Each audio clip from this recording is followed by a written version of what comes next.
جو لوگ اللہ کے راستے میں چلتے ہیں، پیدل چلتے ہیں، تو پیدل چلنے میں تکلیفیں ہوتی ہے، سردی، گرمی، سامان، لیکن ان کے دلوں پر ایک خاص قسم کا چین ڈالا جاتا ہے. یہ حدیثوں میں ہے کہ اللہ کے دین کی محنت کرو، کہ اللہ کے دین کی محنت کہ جنت کے دروازوں میں سے ایک دروازہ ہے، اور اس کی وجہ سے تمہارا غم و پریشانیاں اللہ تعالیٰ اٹھا لیں گے. کہ دین کی محنت میں چین ملتا ہے. ہم لوگ پہلے پانی کے راستے سے جماعتیں جاتی تھی بمبئی سے، ہوائی جہازوں کا سلسلہ نہیں تھا، لوگوں کا اتنے پیسے بھی نہیں تھے، تو پانی کے راستے جاتے تھے. مولانا محمد وسلم صاحب کے زمانے میں خاص طور سے تو ہمارا سبب پانی سے ہوا. چھاپی کے اجتماع کے بعد 8 دن 10 دن پانی میں بمبئی سے بسرا لائن جاتی تھی پانی کی، بہت پیسنجر جاتے تھے. اس لائن کے سارے کاروباری لوگ بھی اسی لائن، 1000-2000 پیسنجر. اس میں مسلمان بھی ہوتے، غیر مسلمان بھی ہوتے. اس میں جماعتیں بھی چڑھائی جاتی تھی. تو جماعتیں اندر اپنا کام کرتی تھی، تعلیم ہو رہی ہے، گشت ہو رہا ہے، بیان ہو رہا ہے. تو 2000 آدمی ہے ایک جہاز میں، تو تعلیم بھی ہو رہی ہے، اذان بھی ہو رہی ہے، نمازیں بھی ہو رہی ہے. بعض مرتبہ غیر ہوتے تھے، غیر مسلم، تو وہ ہمارے پاس آ کر بیٹھ جاتے تھے. تو ایک دفعہ جہاز میں تو ایران کے راستے سے دو، ایک بوڑھے تھے، ایک جوان تھے. یہ دونوں آ رہے تھے. جو جوان تھا وہ PhD کر کے آ رہا تھا، غیر مسلم تھے دونوں. تو وہ جوان آ کے ہمارے پاس بیٹھے. تو وہ بوڑھا اسے کہے کہ ان کے پاس کیوں بیٹھتا ہے؟ وہ کہنے لگا کہ ان کے پاس بیٹھتا ہوں تو مجھ کو سکون ملتا ہے. ہاں، کہ ان کے پاس بیٹھتا ہوں تو مجھے سکون ملتا ہے. تو وہ سکون کی کوئی پوڑیا ہمارے پاس تو تھی نہیں کہ ہم کو سکون کی کوئی پوڑیا دے، کوئی ٹیبلٹ دے. اصل میں وہ دین حق ہے، اس میں جو بات کہی گئی وہ سچ ہے کہ ایمان کی مجلسوں میں، علم کی مجلسوں میں، ذکر کی مجلسوں میں سکینہ نازل ہوتا ہے، سکون نازل ہوتا ہے. ہاں، تو ان کو زیادہ محسوس ہوتا ہے کیونکہ وہ دور سے آئے ہیں، وہ دور ہیں دین سے، تو ان کو زیادہ محسوس ہوتا تھا. ہم تو چونکہ 24 گھنٹے اس میں رہتے ہیں. تو وہ کہتا ہے جب ان کے پاس بیٹھتا ہوں تو مجھے سکون ملتا ہے. حالانکہ ہم اس کو بلاتے نہیں تھے، وہ خود ہی آ کے بیٹھ جاتا، کیونکہ بات ہماری حق ہے. نور تو نور ہی ہوتا ہے، خوشبو تو خوشبو ہی ہوتی ہے، کوئی بھی سونگے.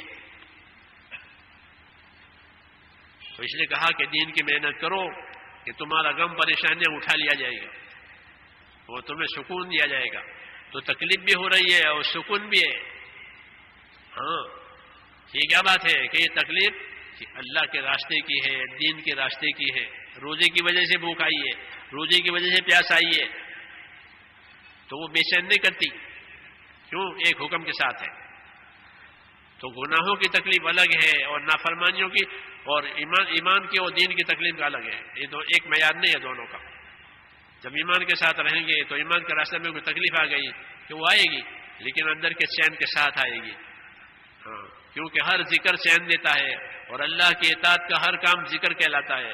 کل مطیع ذاکر، ہر آدمی جو اللہ کے اطاعت میں ہے وہ اللہ کے ذکر میں ہے. امام نبوی نے یہ لکھا ہے. اس محنت کے ذریعے سے یہی چاہا جاتا ہے کہ ہماری 100% زندگی اللہ کے حکم والی بنے.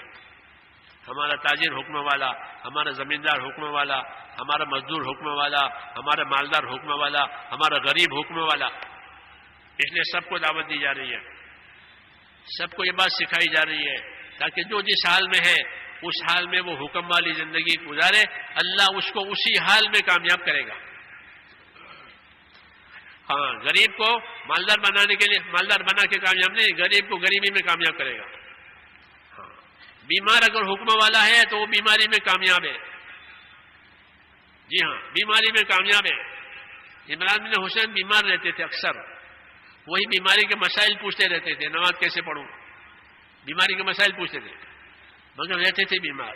وہ بیماری میں کامیاب. بیماری اس لیے کامیاب کہ روایتوں میں ہے کہ فرشتے ان کی بیمار پرسی کے لیے آتے تھے. کہ عمران بن حسین بیمار ہیں، ان کی بیمار پرسی کریں. رشتہ دار آتے ہیں، دوست دار آتے ہیں بیمار پرسی کے لیے. تو یہ بیماری نے ان کو کتنا اونچا کر دیا کہ ملائکہ آتے ہیں اوپر سے بیمار پرسی کے لیے.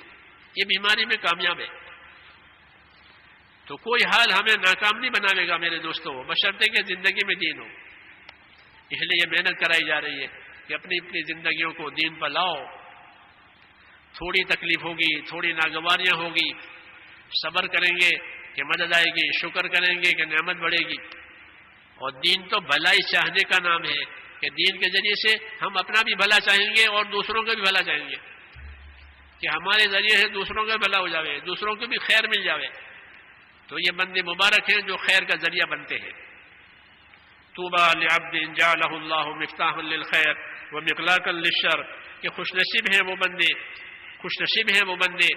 کہ جو اپنے آپ کو خیر کا ذریعہ بناوے، کہ ہمارے ہاتھوں سے خیر پھیلے، ہمارے ہاتھوں سے شر اور بدی مٹے۔ ان کو مبارکباد دیے کہ طوبی لعبد جعلہ اللہ مفتاحا للخیر ومغلاقا للشر، کہ خوش نصیب ہے وہ بندہ کہ جس کو اللہ خیر کے پھیلنے کا ذریعہ بناوے، شر اور بدی اور برائی کے مٹنے کا ذریعہ بناوے۔ اس محنت کا یہی اثر ہے، دین کی جتنی محنتیں ہیں سب کا یہ اثر ہے کہ خیر آئے گی، شر مٹے گا، ایمان آئے گا، بے ایمانی نکل جائے گی، اخلاق آئیں گے، بد اخلاقی نکل جائے گی، عبادت آئے گی، گناہ نکل جائیں گے۔ یہ ایک بنیادی محنت ہے میرے دوستوں۔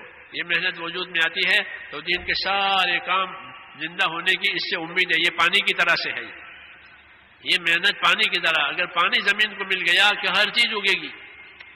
یہ بنیادی محنت ہے کہ تمام دینی شعبوں کو پانی ملتا ہے، اس لیے اس محنت کو عمومیت کے ساتھ کرایا جاتا ہے۔ ہر گھر میں، ہر محلے میں، ہر مسجد میں، ہر شہر میں، ہر ملک میں یہ محنت ہو کہ یہ پانی کی طرح سے ہے، کیونکہ حضور صلی اللہ علیہ وسلم کا دنیا میں آنا وہ بارش کے پانی کی طرح سے ہے۔ حدیثوں میں کہ اللہ نے مجھے نبی بنا کر بھیجا اور جو علم ہدایت اللہ نے مجھے دی ہے وہ بارش کے پانی کی طرح سے ہے۔ بارش کے پانی کے بغیر حیات نہیں ہے، اگر پانی بارش کا رک جائے گا لوگ مر جائیں گے، جانور بھی مر جائیں گے، اور پانی برس گیا آباد ہو جائیں گے۔ ایسے دو باتیں رسول صلی اللہ علیہ وسلم لے کر آئے ہیں کہ اس سے دنیا والے کامیاب ہو جائیں گے، اگر یہ نہیں ہے یہ نامراد ہو جائیں گے، حدیثوں میں۔ اس لیے اس یقین کے ساتھ میرے بھائیوں اس کام کو کرنا ہے کہ اللہ نے ہماری اور دنیا والوں کی کامیابیاں اپنے دین میں رکھ دی ہے۔ ہم دین کی محنت کریں گے اور خیر کا ذریعہ بنیں گے، دنیا میں اللہ دین کی برکتیں بھی دے گا، ہدایت بھی دے گا، اور آخرت کو اللہ ہمیشہ ہمیشہ کے لیے بنائیں گے، اور آخرت کے لیے ہی کرنا ہے، کوئی اور غرض دنیا کی نہیں ہوگی۔ دین کی ترتیب ہے، دیکھو نمازوں کی ترتیب ہے، روزوں کی ترتیب ہے، حج کی ترتیب ہے، تمام عبادتوں کی ترتیب اللہ نے قائم کی ہے۔ اگر ہمارے اوپر چھوڑا جاتا تو ہمیں تو وقت ہی نہیں ملتا۔ نماز کے اوقات مقرر کر دیے، روزے کے اوقات مقرر کر دیے، حج کے اوقات مقرر کر دیے، اس کی شکل مقرر کر دی، ایسے دین کی دعوت کے لیے کہ دین کی دعوت کے لیے ہم ترتیبیں بناویں۔